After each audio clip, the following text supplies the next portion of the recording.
Hey everyone, Mark here, and today I'm going to be ranking 16 sophomore thrash metal albums. Hope you watched and enjoyed the first video where I ranked the debut thrash metal albums. So I'm just going to get started right away. So number 16, I got Artillery, Terror Squad, released on April 24th, 1987 on Neat Records. This is a Denmark band, and yeah, I wasn't too happy with the artwork. I just thought it was terrible. It just looked unfinished to me. Like, artwork is it's a big deal, especially back in the day when I used to buy CDs and going to the store, and you know, the artwork is what would catch my eye. So yeah, the production was pretty weak.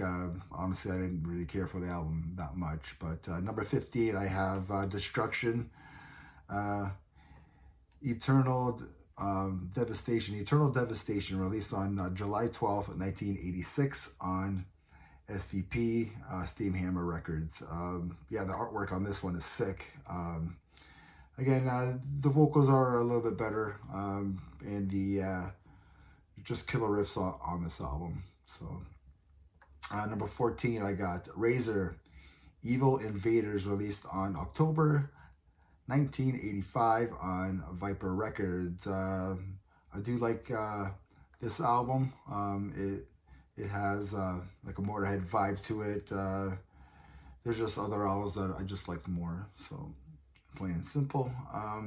Number 13, I got Sodom, Persecution Mania, released on December 1st, 1987 on SPV on Steamhammer Records. Yeah, man, this has some great riffs, some great headbanging moments on this album. I do like the songwriting on here. The production isn't that great. To me, it hurt the album. I do hear the influence on the current black and thrash on this album. So like Nuclear Winter is a killer track, and Electrocution is another killer track on this album. Number 12, I got Death Angel, Falk Through the Park, released on July 5th, 1988 on Restless Records. I thought this album, the band brought a lot of different ideas on here compared to the first album. They brought a lot more originality, elements of groove and funk to their sound on this album. They really stepped out of the box, of the thrash metal box, from their debut album. Devil's Metal is a killer track on this album, and it has a really great intro in that song. So number 11, I got Overkill, Taking Over, released on March of 1987 on Megaforce. This is a good album. I really have nothing bad to say about it. They really brought the thrash on this album with a touch of heavy metal. You know, I think these guys are really influenced by Iron Maiden. Yeah, I mean, I really like this album. It's a good album, so if you haven't checked that out, check it out. A couple of tracks on here that I like is Deny the Cross, Fear's Name, and Power Surge. So check that out. Number 10, I got Creator, Pleasure to Kill, released on March 1986 on Noise Records. Yeah, the artwork on here is just killer. It's a classic album, very influential to black and thrash and black metal itself. Just an angry, violent album from start to finish. Yeah, it's just fast and in your face. Under the Guillotine is a killer track. It's a classic song. The opening track, Ripping Corpse, just rips. Okay, number 9, I got Exodus, Pleasures of the Flesh, released on March 7th, 1987 on Combat Records. This album was a little bit of a disappointment for me, and I'm going to tell you why. So they have Zetro now on the vocals, and I think they tried to go for more of a melodic side of thrash on this album. Now, I do still like this album. I mean, I love the song Seeds of Hate. It really shows off their guitar playing and songwriting. I just found that the vocals were lackluster. I just think Zetro's the best when he's just screaming his ass off.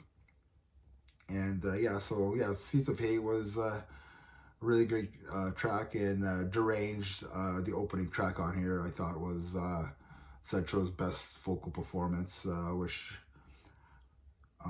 that vocal style, maybe the music was geared towards Deranged a little bit more, but still a good album. Number 8, I got Annihilator, Neverland, and this was released on September 12th, 1990 on Roadrunner Records. And I've been listening to this album a lot lately, especially the last like 2 weeks, and it's a great album. This album is like a masterpiece for technical thrash. The vocalist Copeland Farr is probably the greatest vocalist that Annihilator probably had throughout their discography. So I kind of wish that he stayed and did a couple. Jeff Waters himself says that this is Annihilator's best album. I mean, the guitar player on here is insane. I mean, the first 2 albums of Annihilator, like, they're classics. I mean, Annihilator's Canada's best-selling thrash metal band with 3 million albums sold, like, worldwide. Favorite tracks on here is 6s and 7s. The Fun Palace, Crafter is pretty funny. Kind of reminds me of Anthrax.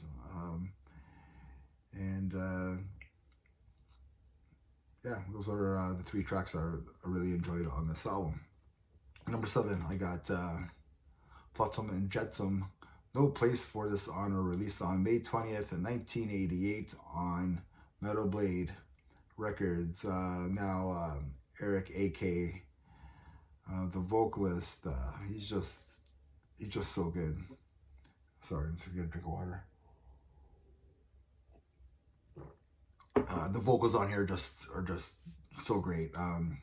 Yeah, the songwriting and the musicianships are top notch. I have no complaints about this album. I enjoy this album every time that I listen to it. It gets better and better for me.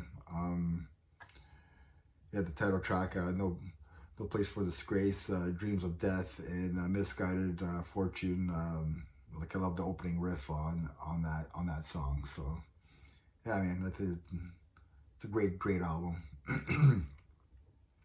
Number 6, I got Anthrax, Spreading the Disease, released on October 30th, 1985 on Megaforce Records. Another killer artwork. They have Joey Belladonna singing on this album, and I just think he just sang his ass off on this album. So many great tracks on here. I mean, my favorite song on this album is probably The Madhouse for sure. Just a classic album.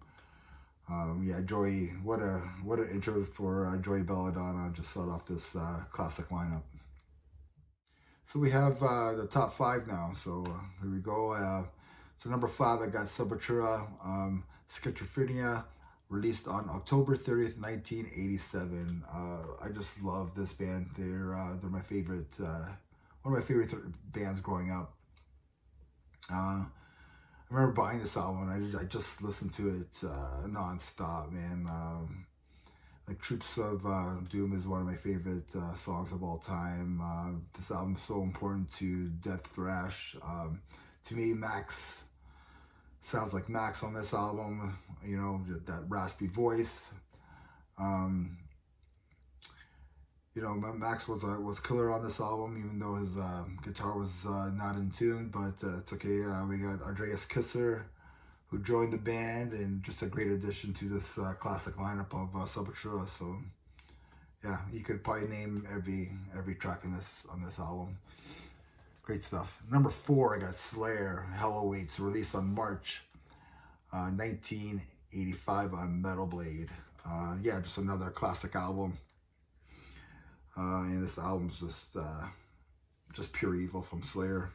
Great album from start to finish. At Dawn They Sleep is just another one of my favorite tracks from Slayer, and probably one of my favorite songs of all time as well. Okay, number 3, I have Testament, The New Order, released on May 5th, 1988 on Atlantic Records. Yeah, I just love this album. I mean, this album and The Legacy, their first album, is a great 1-2 punch. I mean, for me, if I listen to one album, I have to listen to the other album. The vocals and the songwriting on here are just on point. I mean, these guys are one of the masters of thrash metal. They could teach classes of thrash metal 101 to me. Yeah, again, Testament helped write the book of thrash with Into the Pit, The New Order is so good, and Disciples of the Watch, and so on. Like, so many great tracks on here. Number 2, okay, the big 2. I have Megadeth, Peace Sells But Who's Buying, released on September 19th, 1986 on Capitol Records. The artwork is one of my favorite artworks of all time. I mean, the artwork is just perfect. The songwriting is perfect. The playing on here is perfect. But the only mistake that, to me, what they did was writing a cover song for this album. I Ain't Superstitious. That's the only mistake that they did on this album, was putting a cover song on here. To me, that's, shouldn't have put a cover song on there. But there's so many other great songs, like Wake on Dead, Peace Sells, Good Morning / Black Friday.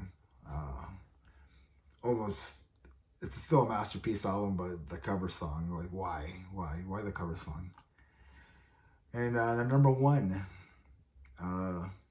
is Metallica, Ride of Lightning, released on July 27th, 1984 on Electro Records, sorry. I mean, what can I say about this album? I mean, pretty much every song's killer.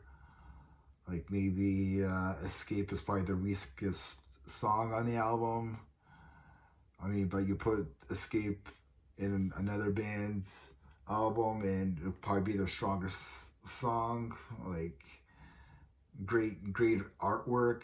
I mean, you probably add another lightning bolt on the cover? Like, I don't know. I mean, even Dave Mustaine gets some credit on the album, so it's like Dave Mustaine is the number 1 with Metallica, and he's also the number 2 with Megadeth. So you know, just think about that for a minute. But yeah, Metallica Rides the Lightning is it's one of the best thrash metal albums of all time, for sure. So let me know what you think. Leave some comments down below. You know, like to talk about metal, and just let me know. I will be doing. I will be ranking their third album. Hopefully in the next 2 or 3 weeks, and I'll let you guys know. Cheers. Oh, well,